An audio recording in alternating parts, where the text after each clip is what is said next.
Good evening and welcome to this evening's board meeting. We will start with roll call. Cooney, Here.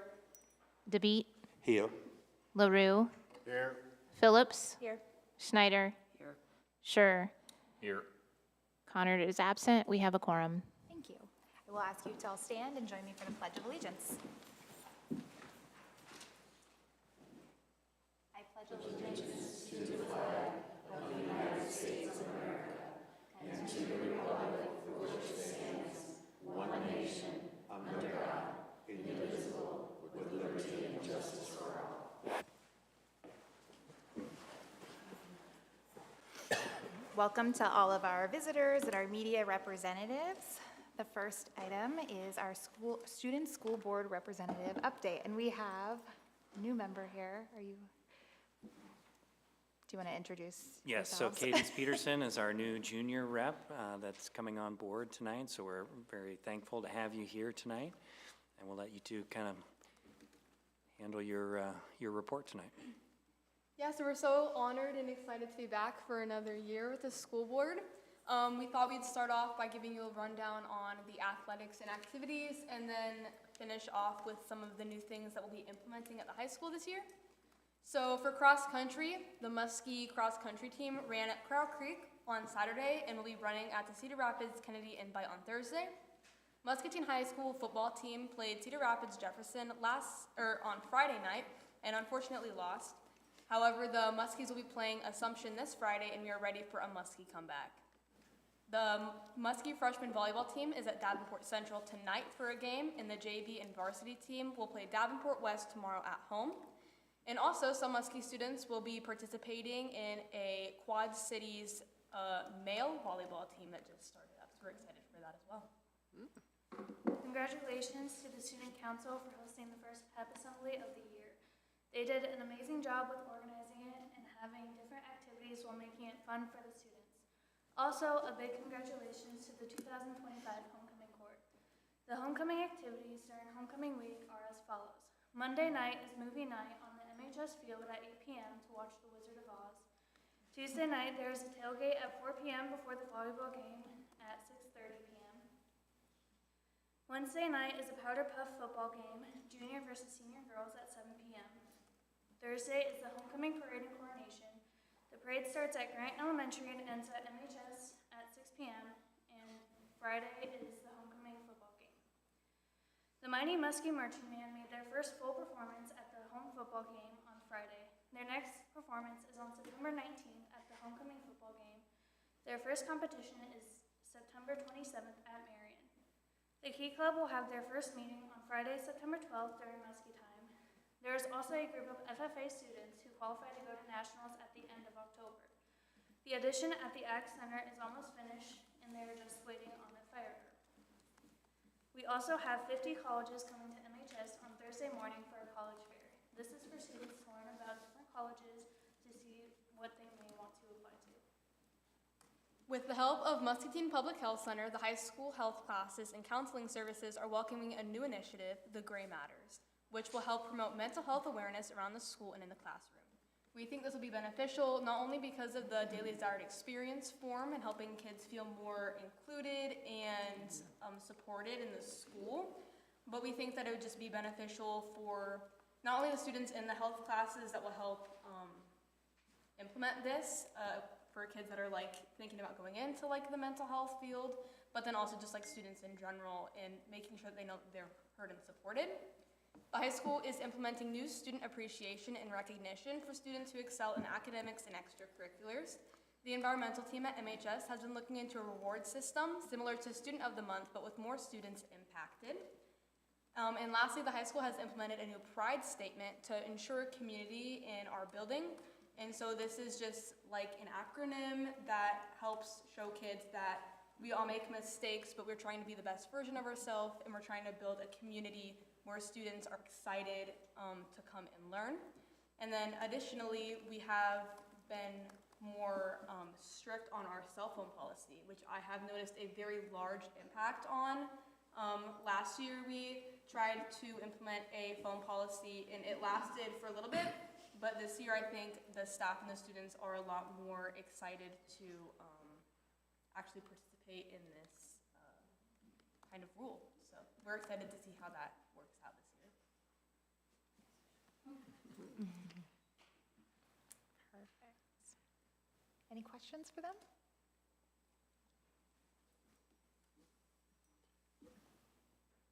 Thank you, and welcome, Candice, to our table.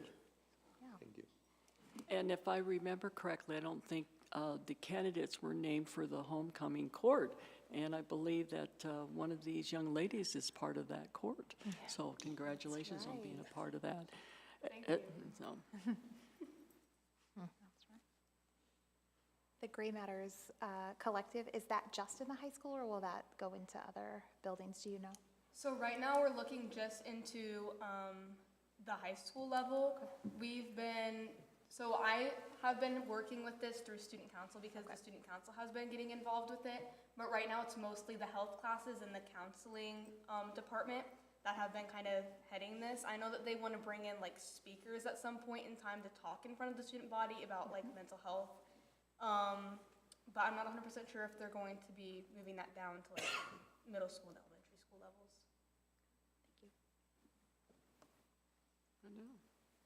All right, thank you. We'll move into our Citizen Speaks. So if anyone would like to speak, we invite you to the podium. You'll need to state your full name and address, and then you'll have 3 minutes. Per Iowa code, we are not able to respond as a board. Do we have anyone? All right. There is a special presentation tonight, the check presentation from Mary Bushman, the United States Tennis Association of Missouri Valley. She'll be presenting that to Chris Neenhouse. You can come. Well, on behalf of facilities. Yeah, he can't cash this check. That's fine. It's really made payable to you all, so he can't get to cash it. Thank you. I just am really pleased that you are investing, clearly hearing from the students, you're investing in their health and wellness, and the best thing you can do that is to build these 8 beautiful new courts and have them here on your campus. I was able to drive around. I'm thrilled to see all the athletics you have because it just helps bolster the confidence and inclusiveness for all your athletes. So really excited that USTA is able to present this check for $221,000 to help. Really excited. You have a very active tennis community here in Muscatine and throughout the state of Iowa. And I know I've already heard from others, not necessarily from Muscatine, about how excited they are to be able to come and travel and play more tournaments here in Muscatine with the addition of these beautiful 8 courts. So really excited to present that with you all. And let's make sure all of you are out there on the court. Every one of you. The one thing I do want to tell you is, in case you haven't heard, tennis is the healthiest sport, and it adds 10 years to your life. All of you need to get a racket to get on the court. So, I'm going to do this. Yeah. Oh yeah, we need pictures or I'm in trouble.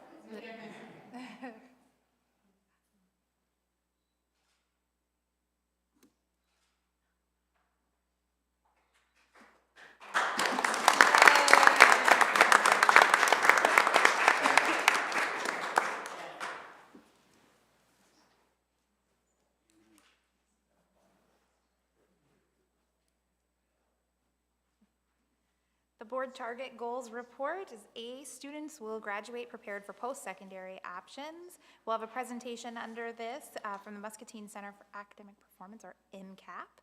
And Muscatine schools will utilize resources effectively and equitably. Students will learn in a positive and supportive environment. We'll have 2 presentations under that with Aligned Impact Muscatine County and a math adoption update. So we'll have Ryan Castle and Kathy Degner for the first one. I'm going to let Kathy go because she is the heart and soul of this program, and I'll answer any questions that she isn't willing to answer for you. But hi, I'm not even sure where to start. Last year I was privileged to be able to start the program, and at the end of the year I had invited each of you to come and visit, which I think was a great open house, and you could see what it was that our students had accomplished at that time. We're a program that, of course, we align with the standards of the high school and the district and that kind of thing, but we try to focus more on cross-curricular things and hands-on activities to keep our students engaged, and try to reach out to the community. Every Friday, we try to find some activity where we are either somehow or another participating in the community, whether that's helping with lawns. We've gone to the Bishop Hayes and helped with the kids in pottery. We've gone to the senior center and just all different kinds of things to reach out to the community. Last year we were able to graduate 15 seniors that probably may not have graduated otherwise. That would be 100% of your seniors. Okay, that's 100% of seniors. But I don't like to say that because at some point it's So this year we started off with 12 seniors, leaving a little bit of room in there so that as school starts, if we find some that are kind of not able to maintain at the high school, that we could hopefully move them over and give them a boost to move on. But I also have 19 juniors this year, so I have a total of 31 students already in the program. And so far, things seem to be going pretty okay. So, what am I missing? I mean, you can talk about attendance increase in your kids, you can discipline referrals went way down. Okay, we didn't have any discipline referrals last year. But that has to do, of course, with the small environment, and then, you know, it's just a simple, easy conversation rather than letting anything escalate. And anything between students, we talk about, you know, and of course you have to bring mental health into that, but even social skills, trying to, you know, get along with others, because even in that small space, they may not always enjoy everyone they're with, but we all know in the work environment, there's always someone that we're not going to get along with 100% of the time, so we try to teach those skills besides just academics. So that kind of takes care of the behavior problems. And attendance went up just because we kind of tried to make school, I don't want to say it's not fun otherwise, but we just tried to make school just a little bit more fun and engaging and a little more personal and build community. That's what it's all about. Just like the ladies were talking about building at the high school, we also try to do that at MCAP. And the same posters that are out at the high school, it's the same conversations we're having with them with our Pride posters, so that conversations stay the same because they still are MHS students after all. So, and then we've got some that are excited to go to homecoming and do the senior walk and all that kind of good stuff.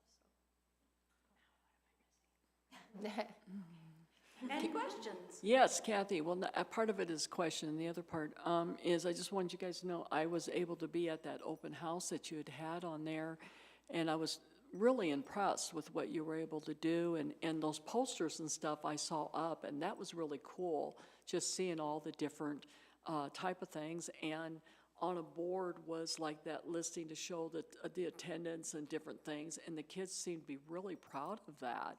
They're showing it off and everything. And actually when I was there, there was some parents with a person that they wanted to maybe get into it for this year. So I just kind of stayed back and was trying to listen to see how, you know, that all went. And it was really good. It was really fun to see how not only, you know, the parents that were engaged, but the kid himself was engaged. It was like as if a light bulb went off, you know, for him. That, oh, this looks like something I can be a part of. And so I just wanted to be able to say, from question-wise, it has to do with, you can invite us, can't you, anytime to maybe come over and see how things are going? You are more than welcome anytime. Yeah.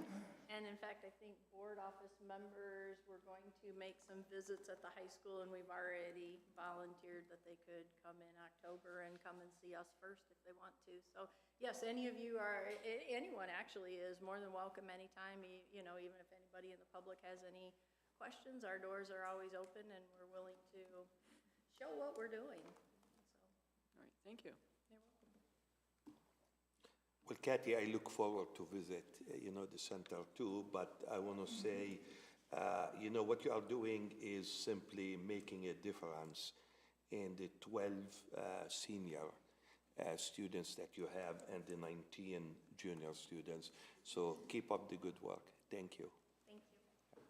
I just want to say that, you know, last year when we came over to visit, I was just so impressed with the confidence that the kids exhumed that they didn't have before. And so, you know, it's a testament to you and your staff that, you know, you help those kids have the confidence to go out and to, you know, interact with people better. So thank you. I got to see them in the community at the Y once, and I would echo the confidence and the initiative that they took to help and just stay busy. I thought was really, it was good to see. They were excited to be there, and they were working hard. They were helpful. I did have a question for you. Will you talk a little bit about the opportunity for them to still utilize some of like the work-based learning opportunities, or why they may be going to some classes at the high school and how they can expand those interests as well? Of course. So even this semester, I have one young lady that wanted to do art and drawing, so she does that first hour. I have some band students, and we were able to have a van this year, so when they're done with first hour, Mary Lou goes over and picks them up, and we can get them back and forth so they can take some of those electives. We also try to get them to like maybe some of the academies for MCC, but we're always looking for that next step and talking about what's going to come next. So they will go to the college fair. Last year we took them to MCC. We took them to Scott Community College for a welding class because the gentleman had come in and spoken to us. But we're all the time just trying to prepare them for what those next steps will be. And I got hold of most of my seniors from last year, and everyone is either working. I've got 3 that are taking classes at MCC this year. One actually won a scholarship, you know, something that they never would have dreamed that they would have been able to do. So just coming in, helping them fill out their FAFSA, helping them fill out all the community scholarship forms and things like that, just to help advance them any way that we can and make them productive members of the community.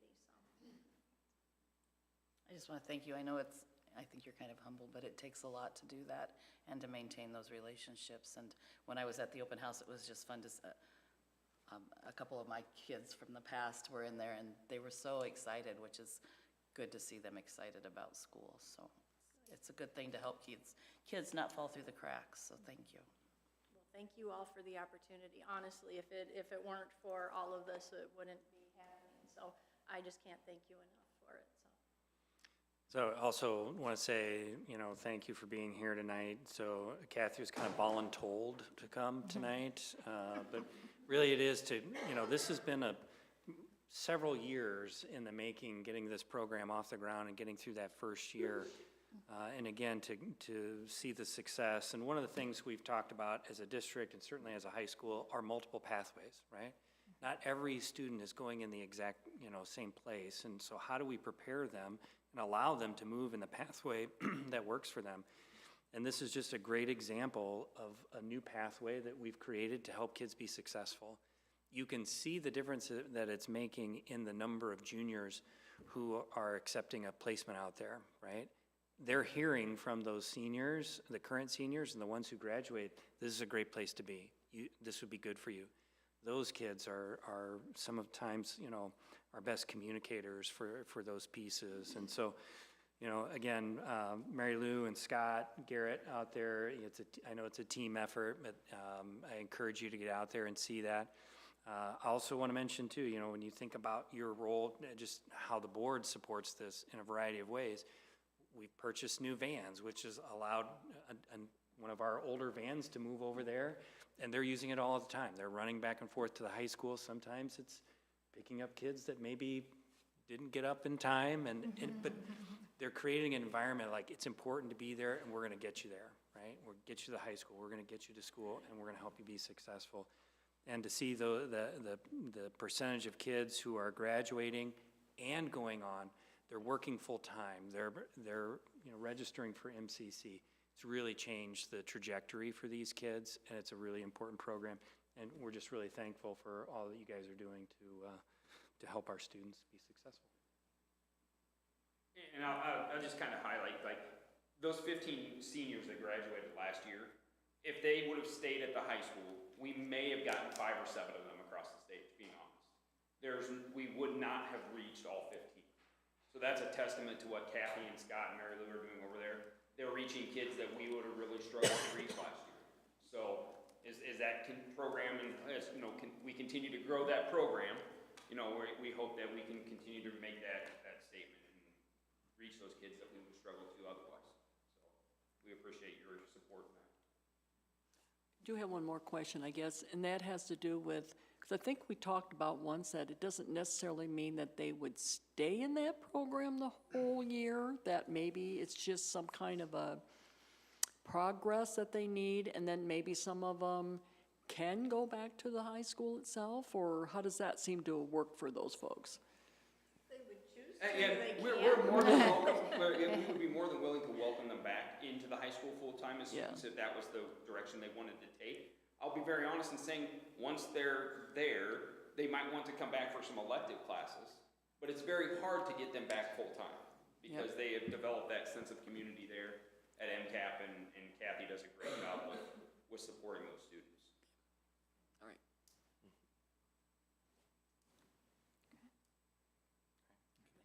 you.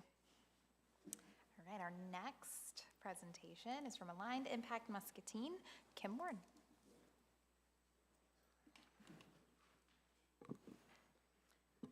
Hi everybody, I'm Kim Warren. I'm the Executive Director of Aligned Impact Muscatine County, which is a cross-sector community collaborative cradle to career initiative. And I'm gonna update you specifically about the work we do with the Muscatine Community School District. We do a lot, so I'm gonna try and really focus in on how it impacts the district, the students, and how we work with staff. Specifically around, I'm not gonna read you all the words on this slide, but really specifically about how we're supporting students and staff in the district for kids to be ready for kindergarten, students to succeed academically, for students to graduate from high school, prepared for post-secondary or career training, and then thinking about adults having the education trainer skills to be financially stable. So first, kindergarten readiness. A lot has changed in the early education funding space for the state. If you ever want to run down, I have a beautiful slideshow with maps and outlines and funding source changes. Lindsay's seen it, I'm sure. But the short version is that as things have changed at the state, we have become eligible to secure Early Childhood Iowa and some other funds through HHS in a way we weren't able before, and we're able to keep and actually expand some of those state dollars locally. Because of the strong collaboration we have of everyone working together in the community. Without that, that wouldn't have happened. Important specifically for the Muscatine School District is we secured around $90,000. Now this is to go across the county. I want to be specific about that, but for preschool tuition scholarships and preschool transportation scholarships. And currently we have 14 students being transported to the Early Learning Center, Head Start, and Bridge to Beginnings. Non-emergency transport has been transporting the kids. I call it more like a daycare on wheels, not just a transportation service, since 2018. Ken, does that sound right? 2018, yeah. Long time, been a great partnership. We also do a lot in the childcare access space. Again, there's a lot there, but one thing that really does benefit the district is that we partnered with the MCC Foundation and the Stanley Consultants Foundation for scholarships for people that take the Childhood Development Associate classes, and I know that's something that some of the paras at the Early Learning Center access, so we're helping to support kindergarten readiness in the district that way, and we host a lot of community conversations. Actually, the room next door was where we held the child care one this summer, which was very well attended by in-home and center child care providers, district staff, community organizations that help support the child care workforce, and that was really positive.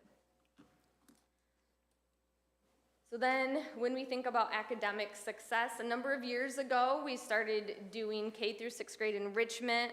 If you guys have been here for a while and have heard my spiel before, it really grew out of our partnership with Spark. So the grade level teachers, so like all the kindergarten teachers, they decide what sort of community push-in experiences do they want across all the buildings that align to curriculum. And we plan those with the community partners and the schools. So last year, kindergarten through 6th grade. We plan 26 experiences, about 3 to 4 per grade level is what we shoot for. And like I said, it's aligned to maybe something they're learning in ELA or social studies or science. We've really tried to add in some math components. Over the years, we're kind of getting better with that. So it was 13 different community partners that pushed into the buildings for those experiences. It reached a little over 2,000 students, and we've started kind of trying to estimate that volunteer time. I feel like it's a conservative estimate, but it's over $12,000 an hour when you think about all the hours the community is putting into delivering that into the schools.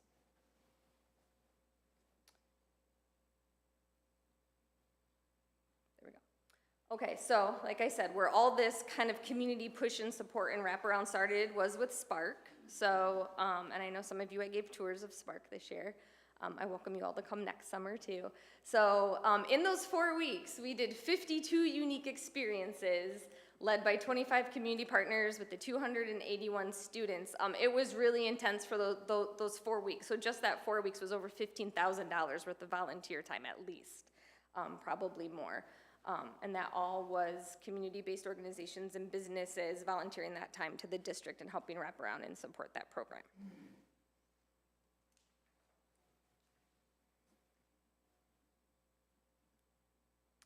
And then the way we help support Muscatine High School is we really help support the Course to College program. So we secure grant funding that goes to all of the different activities associated with that. So when you think about kind of the 5 steps for Course to College, prepare or things like career and college exploration, apply is when you see like college application days, things like that. Finance is FAFSA scholarship sort of events, and then decision day. I know some of you do come to that, where students kind of sign their commitment for what they're doing after high school. So in addition to helping write and secure grants and manage those for the high school, we also offer extra staff support as needed. So if the high school wants to pull in extra people that are certified to do FAFSA, we help provide that. Or if they need bilingual support for some of these activities, we do that out of our office too. The last step is go, and that's where we put most of our staff resources to. What we heard from students a number of years ago was if they haven't decided what they want to do, when it comes to summer, they just don't know who to turn to, who to get help with. If they get pulled for FAFSA verification, they're just not sure what to do. So in partnership with the high schools in the county, MCC, ISU Extension, Outreach, we started the Summer Melt program a number of summers ago. Jacinia Piscina in our office, who's bilingual, really heads this up every summer. And we had 16 MHS students access that, we call it near peer. Jacinia is, well, she's an MHS graduate, an MCC graduate, and now at the University of Iowa. But we have found that students are really more receptive to someone who's more near their age to help get these services.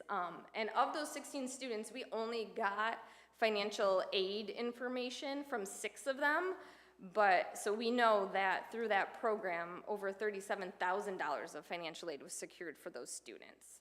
We had 20 students this summer, which is the high, well, in the beginning we had 20. It was one of our highest summers, and across the county, we know it's been over $47,000 worth of aid. So we're really excited about how that went this summer, and it's a real gap that we're proud that we can able to fill. And then I just want to talk about our countywide shared data system. I talked about this last time, just real quick refresher. Data from all 3 school districts in the county go in. That's why this is a small process, or a long process, because as you can imagine, it's really hard to get. Everyone uses different student databases, so to get things like attendance behaviors uniform has been even more of a struggle than we anticipated. But I did want to share some successes and some things we're starting to see that are really starting to benefit Muscatine students. So we've partnered with the Community Foundation. They have a list of students that aren't accessing those local scholarships that they're awarded, and we get the National Student Clearinghouse data. That's kind of that directory level data about who's enrolled where. So we are helping connect the Community Foundation with students that perhaps could be accessing the scholarships and not, and they're kind of working on going through that. So hopefully next year I'll have a number for you of how much scholarship money that would have been lost was secured, because as I'm sure you guys know, there's a lot of scholarship money that kind of gets left on the table.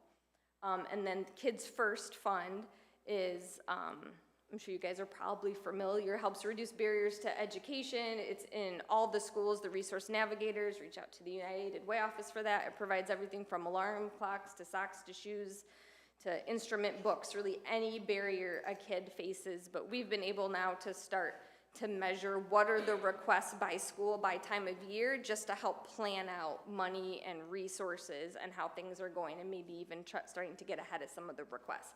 So we're starting to see a way to help programs be more efficient. And then some of the next steps that we're really working hard to finalize, we're like so close, is starting to connect that school district data with community program data to really see what's effective. Just a reminder, all the data is in aggregate. We don't look at individual student data. We don't report out individual student data. And then we're hoping to really get to a point where we can consistently get all the data to marry together, that we have consistent, accurate reports for community partners. So as they're working with students and families, they can continue to get better, see what works, and makes improvements. Does anyone have any questions for me? I can take them now, or you can always reach out to me whenever and visit anything you want. I don't know if this has technically to do with this part, but I was just reading something about how there's that formula to show about college ready. Maybe you can help me out on what you think you know what I'm talking about with that. It's a formula that, because they had the thing for all the schools in Iowa rating everybody in that, and of course they had graduation rate, but then it also had on there something about a college ready scoring on it. And I don't know if that's something that because what you're trying to do here is a way to help how that works? I would say, part of that focus is ensuring, we're getting kids to graduate and enrolled in post-secondary. So one of the other things that AIM does is typically in the spring, we bring together, our high school, other county high school staff, counselors, principals, community members, and we talk about, here's the data, right, of who's kind of making that next step into post-secondary and who isn't. What are the barriers? How do we help support and eliminate barriers to those pieces? So it's kind of an ongoing conversation about how do we get more kids to that next level. And I should have put a slide in there about it, because this past year I was very excited. We keep talking about how we want more student voice in what we do, and this past year half the people who participate in the workshop were high school students or MCC students. So we had a nice mix of student voices. We were planning out what do we do over this next school year? Right. All right, thank you. Any other questions? Yeah, Kim, just verification question, not really. It's just like one of the things that you mentioned about the last slide is that to try to track the school district data with the community data. What's the purpose of doing something like that? Is it what Clint just explained, or is there like other purpose for that? Yeah. So I mean, it's really multifaceted. So one thing is for the school district to know, does it make sense for us to be having resources go to certain programming, bringing into the school? Does it make sense to make space and have students participate in certain programming, thing like that? But it's also for the community partners. So let's say you're running an after-school program and you're trying to improve literacy scores, right? Then you're going to be able to look at, here are the kids in my program, here's where they started. Again, we're trying really hard to get to that point. It's just been just a far longer, more complicated process than I realized it was going to be. And then, so then at the end of the semester, there's the data refresh, and you can see, are the students that we're helping improving? Kind of like PDSA cycles, plan, do, study, act. So we are doing this with them. Is it working? If not, what can we do to adjust? Or it is working, maybe we should scale this. But thinking about that, like cradle to career. So we're even getting data in for like parents as teachers programs, because those have specific measures they're trying to reach, thinking about kindergarten readiness and third grade reading, and they want to measure, you know, we're eventually, once there's enough data in the system, going to be able to say, our kids and big brothers and big sisters graduating from high school, enrolling into post-secondary education. And my dream is that we're going to have workforce data, but that's, I don't know that we'll get there. But those are some examples of like what we're trying to do. Thank you. I think it's connecting those programs, and it is ensuring, you know, that we're getting the right students, that it's making an impact. We can see where it's working. We can also see things like, you know, we've seen in the past where some of our kids who have graduated have actually taken part in a lot of the programs. So that's an indicator, like we know the more we can get them involved in these different pieces, the more likely they're going to be successful. And again, AIM has a data person that they've hired to help support this work, because there's a lot to it. They've worked, she's worked with some of our, you know, business community we have large multinational, you know, corporations here who have data specialists. Like, how do we make some of these pieces work? And so, again, we are uniquely positioned here to do some of these things, and it is really exciting work. And you know, at least the one thing I want to say is when you look at the goals of AIM, there are goals, right? It's all the pieces that work from, you know, early childhood all the way up to post-secondary and employment. Those are the things that we're focused on in helping kids be successful. And the amount of work that goes into providing these opportunities, these activities for our students, whether it's in Spark or whether, you know, through the current school year, it's critically important. And we're very fortunate to have Kim and Aligned Impact Muscatine. And I believe you also are spearheading some of our volunteer survey work that's happening as well. So Kim is also part of Collaborate Muscatine, which I'm a part of. One of the things that we're, you know, looking at and trying to focus on is how many of our volunteers that come into our buildings are non-parents. And the reason we're doing that is because we want to increase that number. Because typically, a lot of times, our parents are in the schools, they know what's happening, they have a different perception about our buildings than some of our community members who may never step into schools. I know from, you know, whether you're talking to JA or other, when our volunteers come in and see what's happening in our classrooms, they're like, man, this is great. So how do we increase that number? So Kim helped build a survey that some of our volunteers are taking now, and that's going to give us information and give us a baseline to continue to grow from. So again, just a great resource in Kim, and we're very thankful to have that. And it is unique to this area. I've never found something like this anywhere else, and there aren't very many similar organizations around the country. No, we're a member of Strive Together, which is a national organization that supports cradle to career communities. There's like maybe 70 across the country. We're the only one in Iowa. Any other questions? Thank you. Thank you, Kim.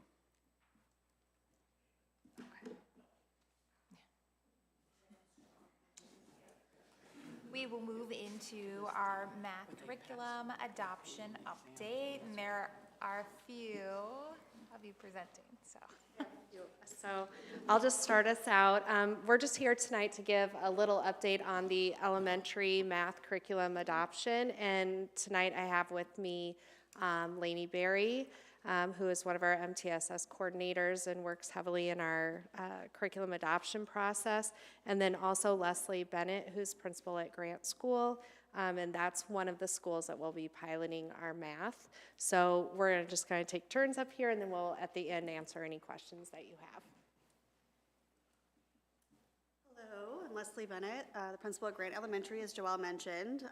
Just wanted to get us started, thank you, on the curriculum adoption process, and we've seen this before as we have been going through this process quite a bit the last few years.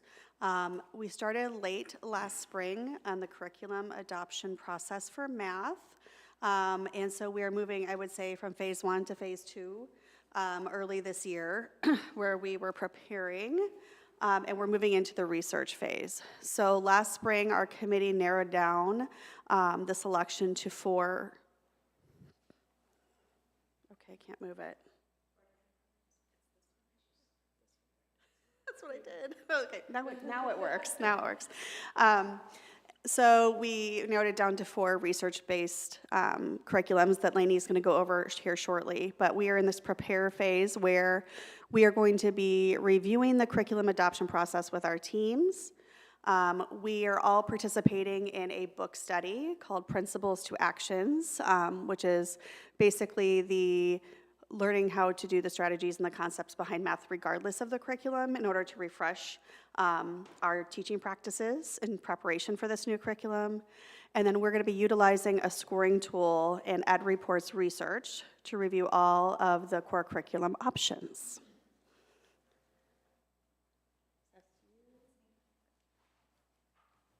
See if I can get the clicker to work tonight. It never likes me. I'm Lainey Berry, as Joelle said, one of the MTSS coordinators, and you've seen me many times before up here talking about the adoption process. So it's the same process, but last spring, as Leslie mentioned, the selection and initial review teams met, and they reviewed the adoption process and then began researching potential high-quality materials for review. As part of the process, the team used a tool to score. There were 12 programs that they were vetted by Ed Reports that they went through and scored, and then narrowed that down to 4 strong finalists. Following those meetings, I contacted the vendors, and all teachers on the selection team received both print and digital materials before the school year ended.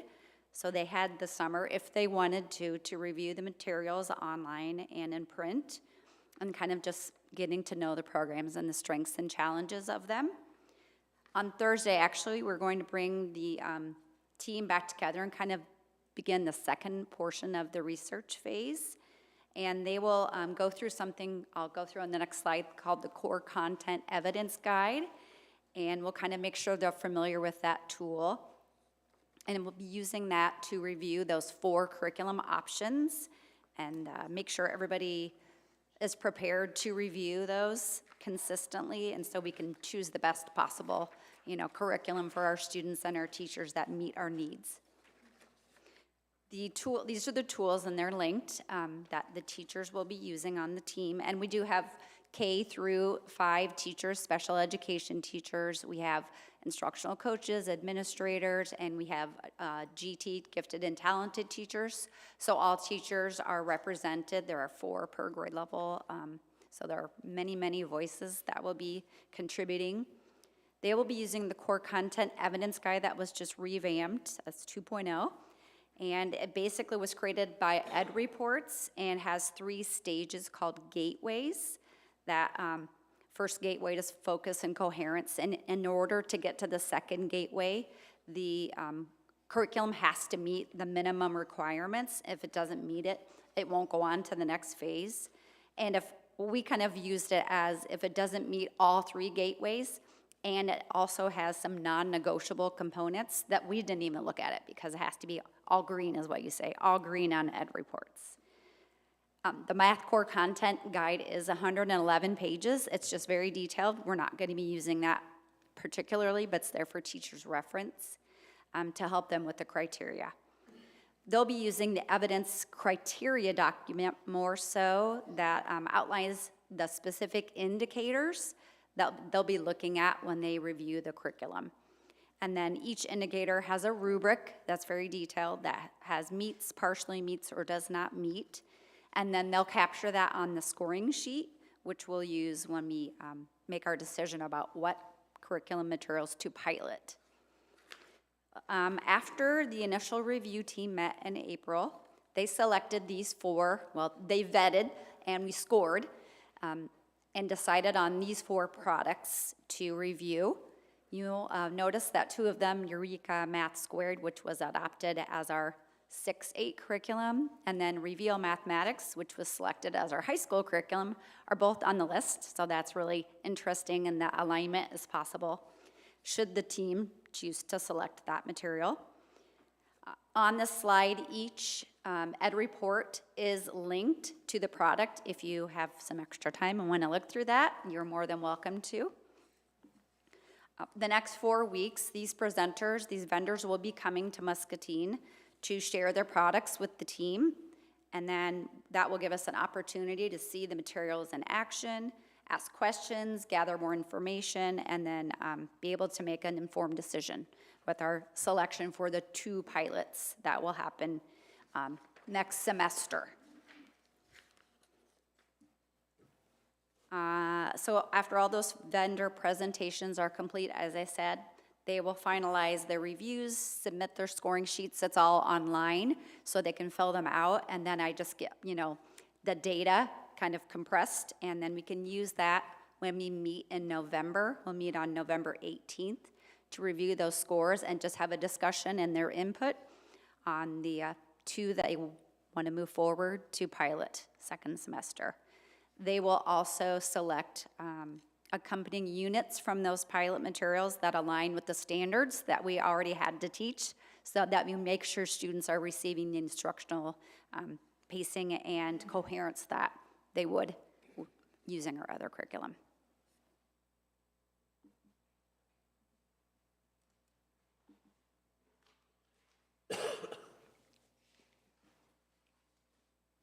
So, are you phase 3, Leslie? I think I just quick.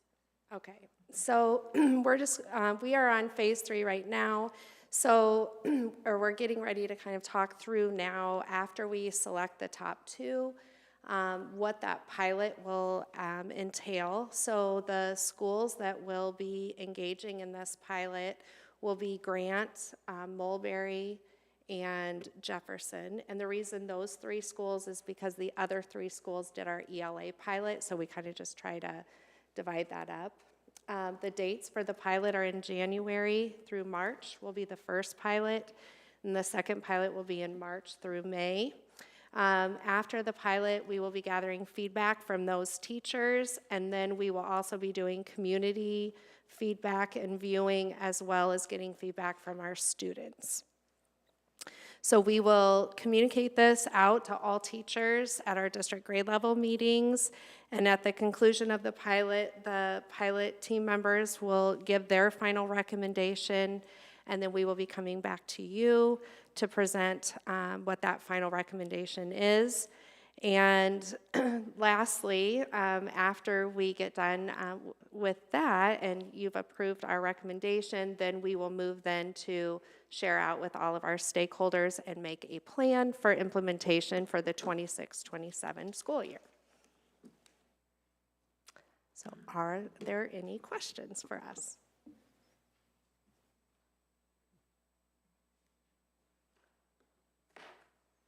As you're thinking of your questions, I'll just, again, we talk about this each time. This is a very comprehensive process, right? And there's easier ways to do this, right?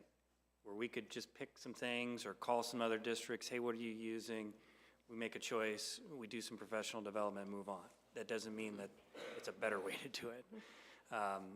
Being really clear on the research, because every publisher that comes in is going to tell you why their stuff is the best, right? They'll put on the dog and pony show.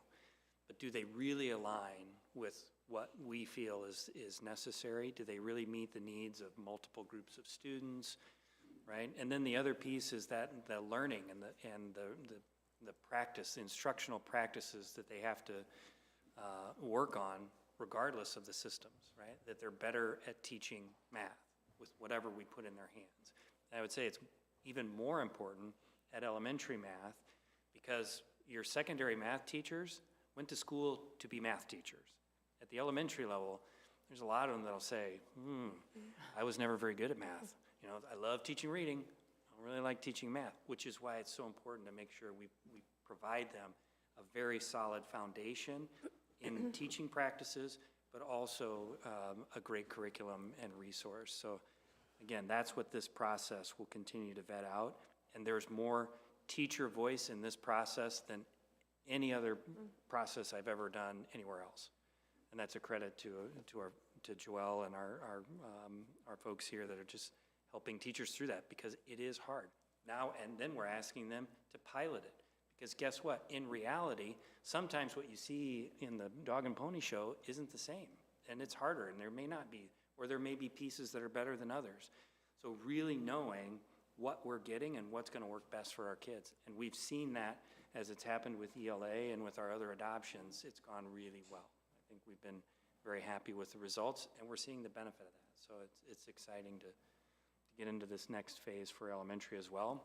And the timing to give them a little space to make sure they could focus on that ELA and the other adoptions.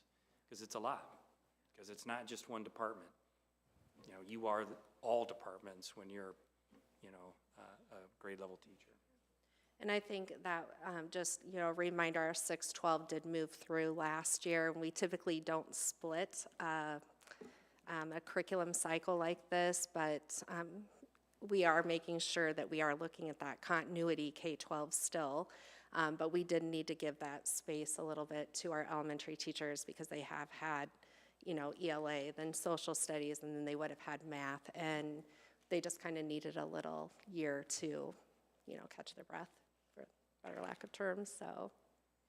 Just real fast is that I know that I was able to be present for a couple of the ones for, I believe, gosh almighty, it was a couple years ago now, but are you going to maybe make it available so that we know, I'm not sure if my schedule would allow me, but if we would know when they are, so if we want to come and listen up to that pony and dog show, you know, to see what's going on. So, yeah, you're always welcome. So it will be starting next Tuesday, the next 4 Tuesdays in a row from 3:45 to 4:45.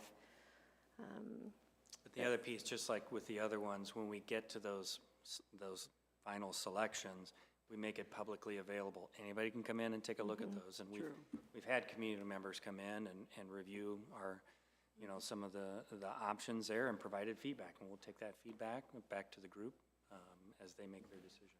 True, it might be better to wait until when it's more that time frame. Yeah, we'll narrow it down, that the team will, to the top 2. I think you're always welcome to come to any parts of it.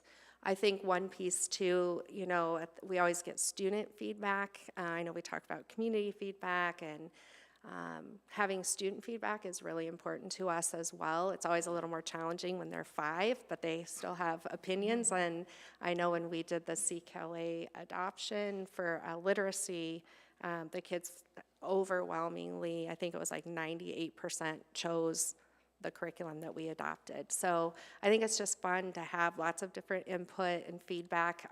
Sometimes it makes it challenging to come to a consensus or a decision, but it's definitely good to hear everybody's different lens, you know, and what they like. Right, thank you. Mm-hmm. Questions? All right, thank you. Thank you. Move to our superintendent update. You're not done listening to me yet. I got a few more. Just a few quick things. One, for the board, we're getting closer to being, you know, you'll be receiving some emails on Simbly. That's our new board system that we'll be using. Essentially what you're going to be able to do is log in and be able to see the agenda, similar to how we share, you know, the Google Docs with you now. Once we're ready to go, we will kind of turn that live to the community as well. So that'll be our link when you go to board, like board meetings, board policy, it'll take you to that Simbly site. And again, I think we'll get you through that. It's fairly easy. It's you know, you'll get an email, username and password, and you know, you kind of click through and you can find the information. So you know, I think Michelle's done a great job in getting that set up and ready to go. We just want to make sure it's in the best spot for you when we begin to transition over. But I will tell you, as you're looking at policy, Simbly does a great job with that because it allows you not only to see ours, but any Simbly district. So if we're talking about a specific policy, you know, we may want to see what other schools have adopted. Here's what ISB has. Here's what these other, and you can very quickly kind of navigate that. So that's been a good resource. So you should see that coming. And so I think our goal, Michelle's goal, is be ready to go in October for our October meeting to get that switched over. And again, once you get in there, there's some videos that you can look at to help with training, but we can certainly set up a time to walk you through it. Again, once you get to the link, it'll be on our website. There's a way to log in. It should be pretty straightforward.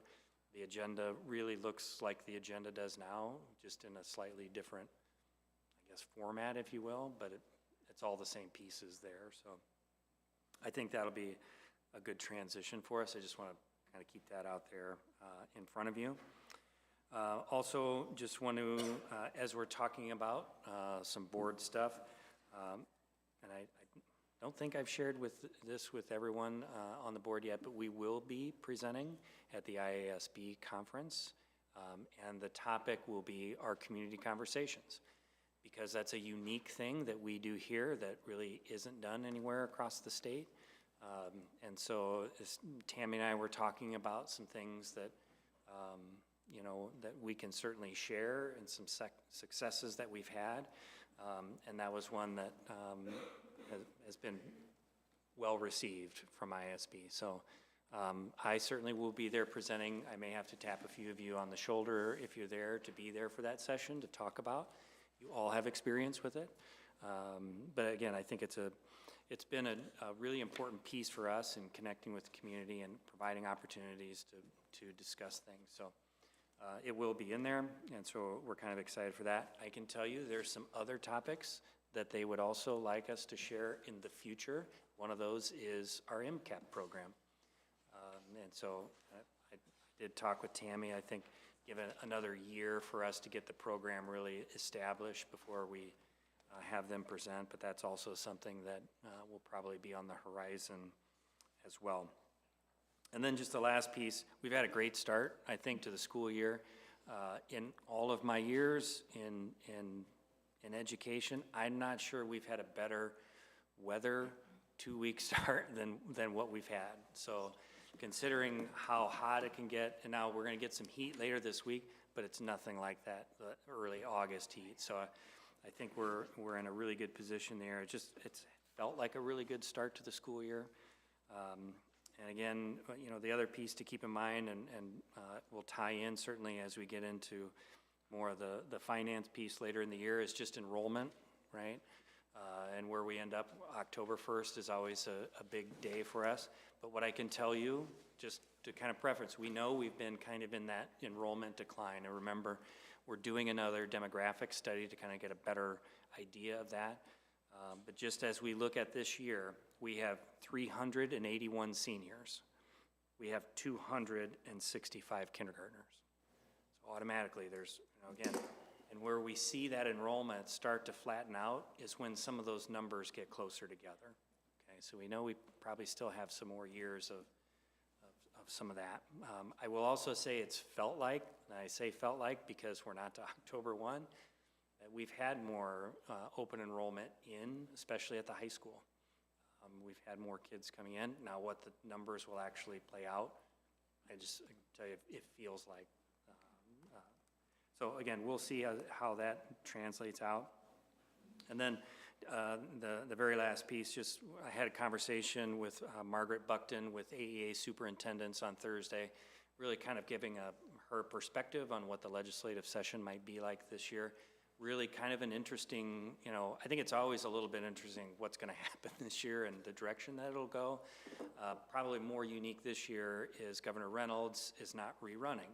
That can certainly change the political dynamic, and she's really been very successful at kind of getting things passed these last couple of years.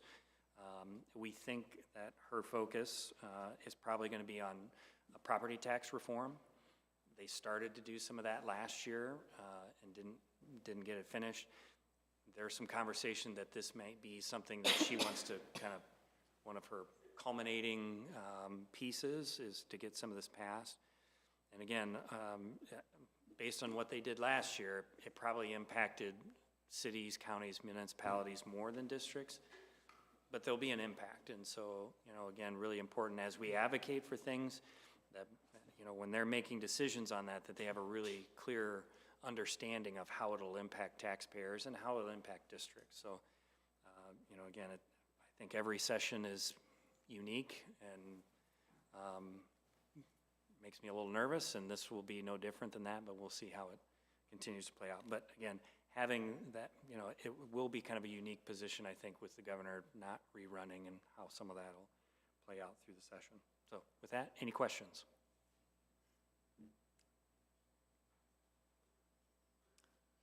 Can I ask a assembly question? On there, will it be able to link or source any of the references that we make, whether it's to Iowa Code or Iowa School Board? References, or Iowa Code, all of that. Iowa yeah. Public Health, all of those? Any of the things? references that we've typically used should be on there. That'll be nice.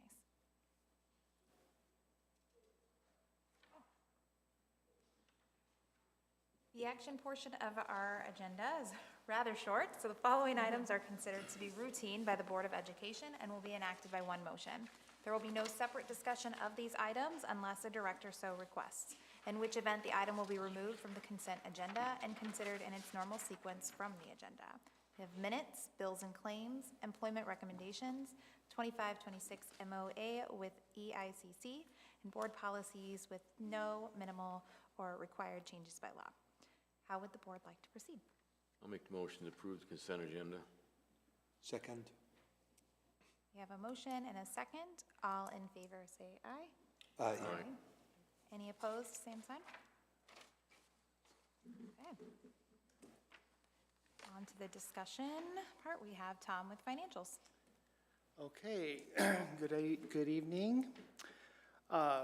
Tonight in your board packet are a few slides kind of wrapping up FY25 financials, although this won't be the last time we talk about it.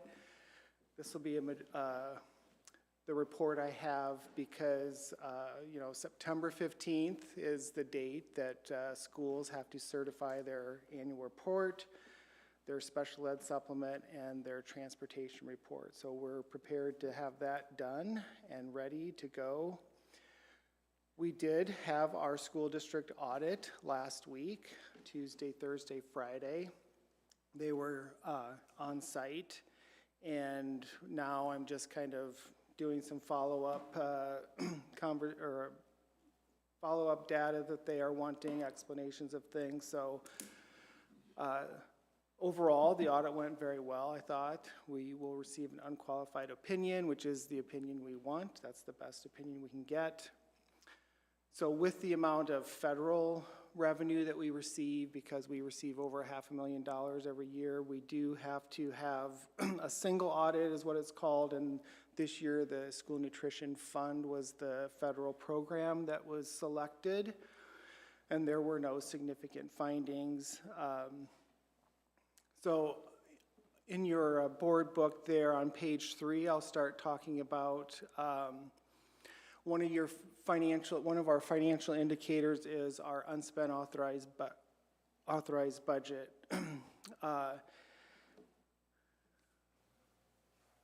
So we did remain around about 20.4%. So we went down somewhat. We went down by about $500,000 in spending authority. I guess the good news is, you know, the authority we generated in our general fund in FY25 was spent, and then plus some, I guess.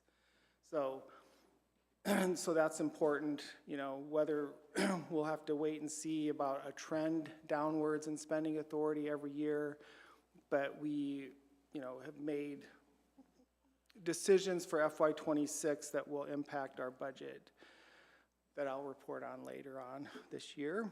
So, we still are within the recommended, or we're above the recommended range, 5 to 15%. So we will be at 20.4% or so this year.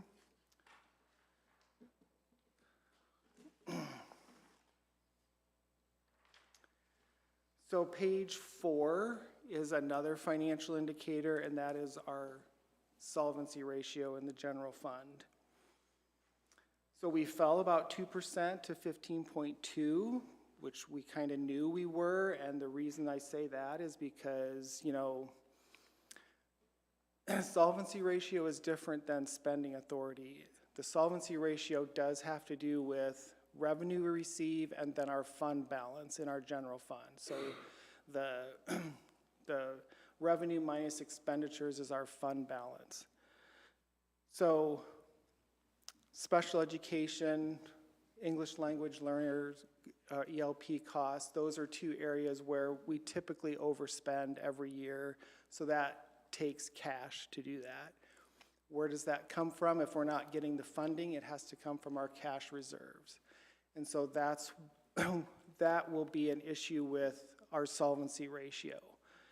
So this last year and the year before, we were not, how we can help our solvency ratio is reduce expenditures or increase revenue. The only way we can increase revenue is through that cash reserve levy. And we did not increase our cash reserve levy from 24 to 25, but we did for FY26. So that will help, you know, try to maintain that 5 to 15% range. So we are below the state average. At the end of 24, the state average was 20.1%. So we are in fairly decent position with our solvency ratio.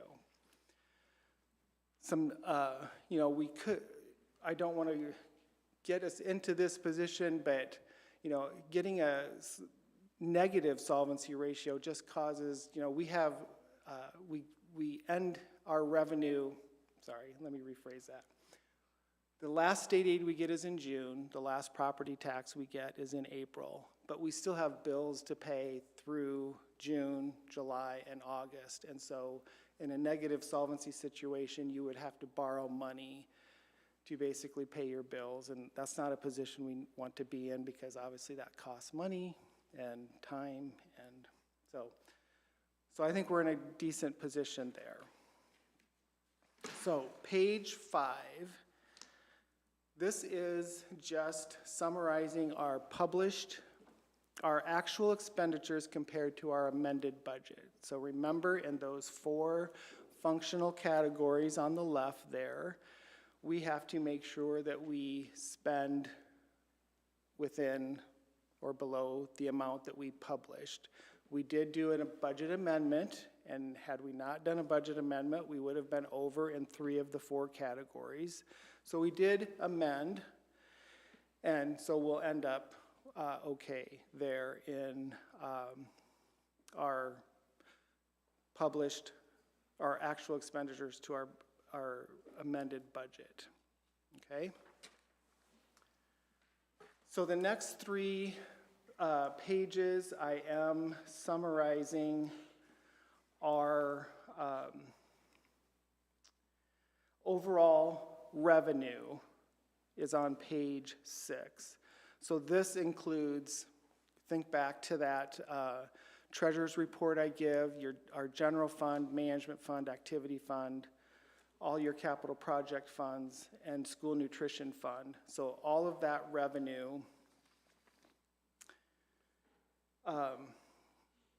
is shown here, and then it's compared, the graph shows what last year's was. So the largest change over the last 3 years has been federal revenue. And we knew that because we're coming kind of out of those ESSER dollars that public schools were getting, and we are ending in FY25 more of the range that we were in pre-COVID. So we knew we were going to be down in federal revenue. We've made those adjustments. And then overall, our revenues have decreased about 2.5% over the last 3 years. So the other revenue that is shown on the graph at the top would be, you know, donations, tuition, interest income, transportation fees, instructional material fees, the non-program revenue that happens in the nutrition fund. That's the students that pay, the revenue that the nutrition fund gets from non-program sources. And then state foundation aid, of course, is our state aid we get, our categorical funding. We get a lot of categorical funding for teacher leadership, teacher salary supplement, professional development, early intervention, statewide voluntary preschool. And then the other state revenue would be things such as shared visions. We get a couple small grants in our general fund, and then some state replacement money. So if the state reduces property tax, we get replacement money through state aid. So page 7 then. I'm including 2 graphs of expenditures. One is, the first one on page 7 is comparing those functional categories. Overall, our expenditures increased 12.2% in the last 3 years. The largest part of our expenditures is obviously instructional and support services, which is 72%.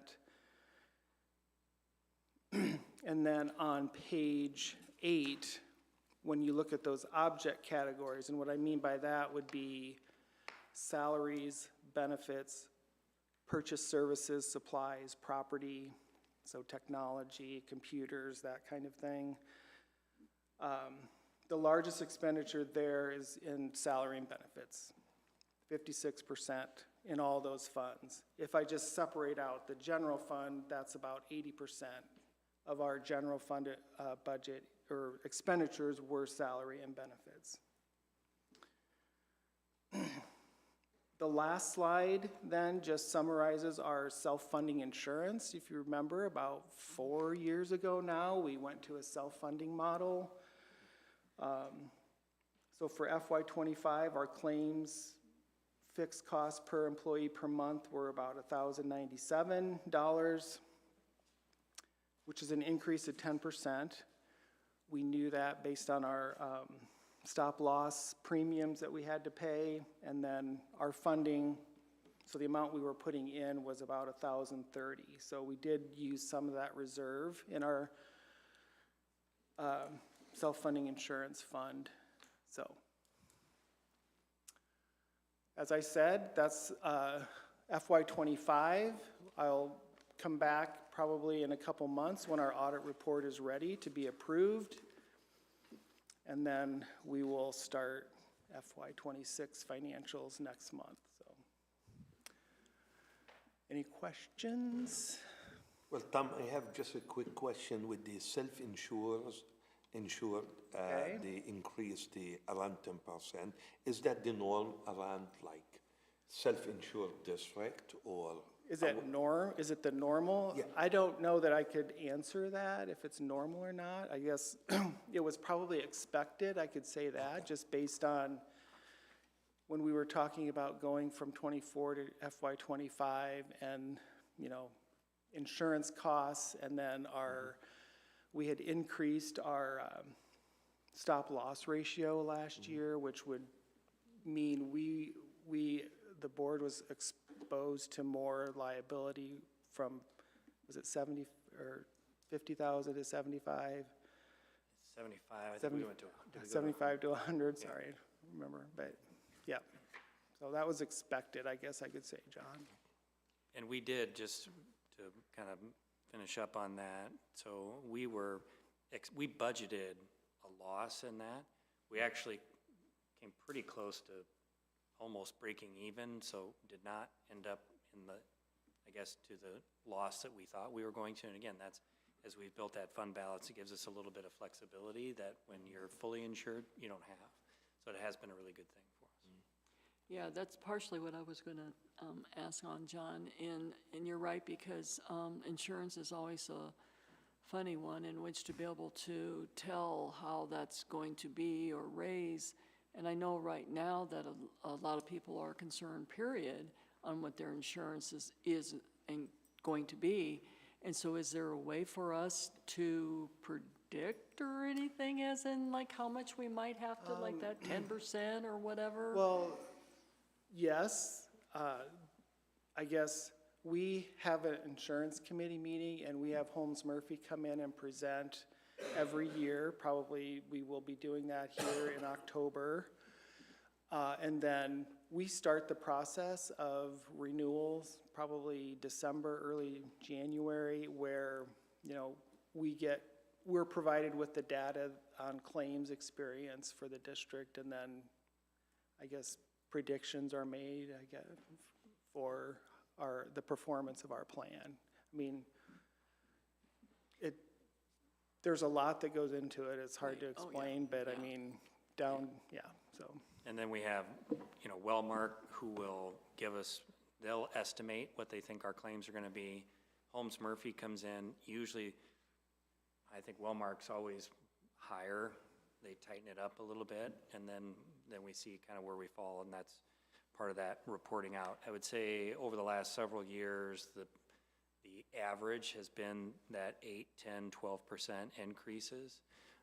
You know, and for us, some of that is the stop-loss costs, the fixed costs have gone up significantly. I think that was 20-some%. For 26, yep. And so, you know, but again, because we're self-insured, we have some flexibility to determine how much risk we want to take on some of those pieces. All right, thank you. Welcome. Thank you. Appreciate it. Next item is review of administrative regulations. We have 605, 06 Regulation 1, and 71110 on internet appropriate use, admin regulations, and school bus passenger restraints. Any discussion?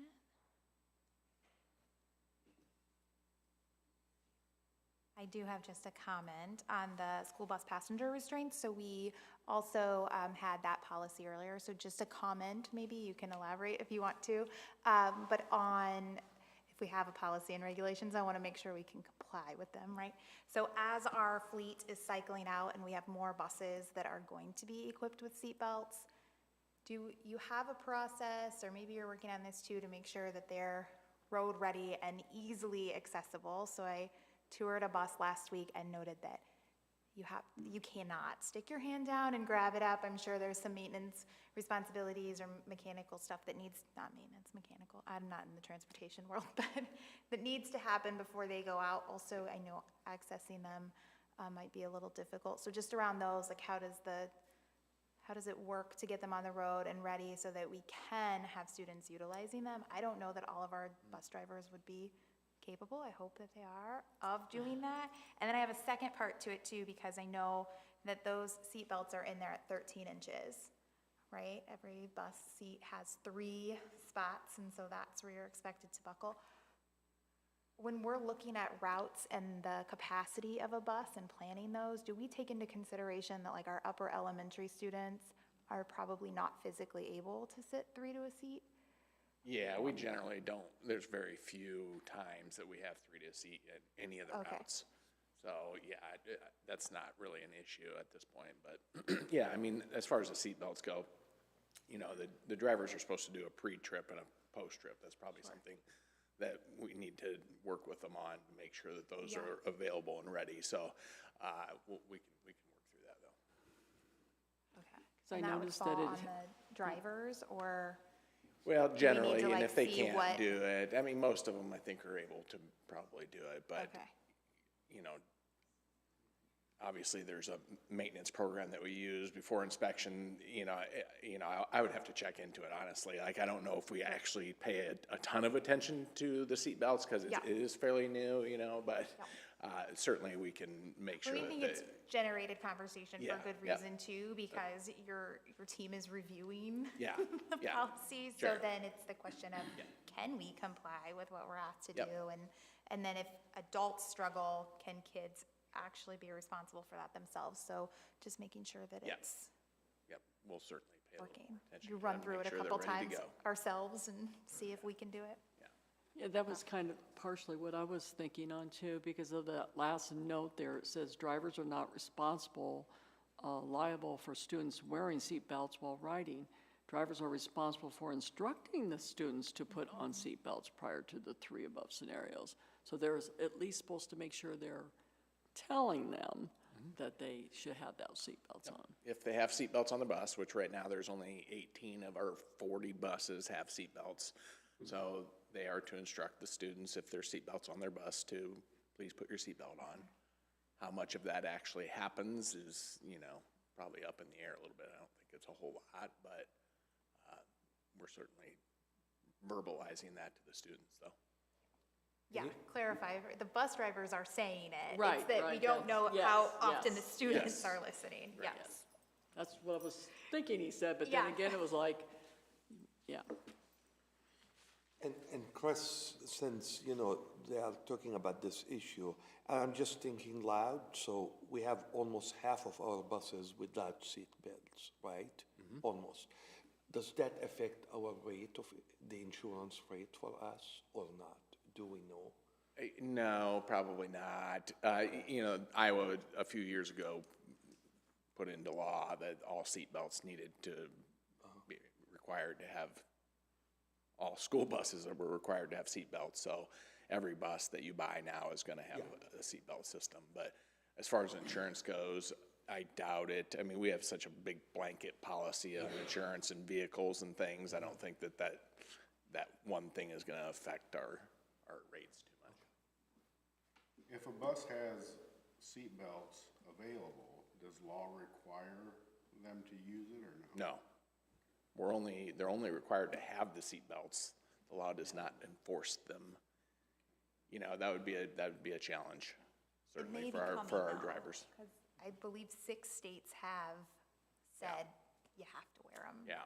So. Yeah, if they go to that, it's gonna be a challenge. There's gonna have to be a system to get that, because, the drivers are already, it's a difficult job as is, and now to have to put that on them to make sure students are buckled in is a lot of time, number one. There's a lot of things that will go into that, but. I would say if you looked at other policies, and now we're looking at the admin regs, right? So there's a little more to it. If you compared the policy to some other policies, we put a little more into ours for that very reason. Because I think we're gonna tell them how to do it, but we also aren't expecting drivers to stop and walk back, and, if they know somebody's not, they can be disciplined and they can follow up on that. But we're at least verbally telling them they should be wearing them. Thank you. Any other questions? Upcoming announcements, meetings, and events. We have homecoming week starting on the 15th. October 9th is a 2-hour early dismissal. October 10th is an in-service day. There will be no school. October 13th, we have community conversations again prior to our regular board meeting at 6:15. And then the 13th through 16th, we'll have Muscatine Community School District conferences with a conference comp day of no school on October 17th. Does anybody else have any announcements or anything to add? All right, I will take a motion to adjourn. I will make a motion to adjourn. Second. All right, all in favor say aye. Aye. Any opposed, same sign. All right, we're adjourned.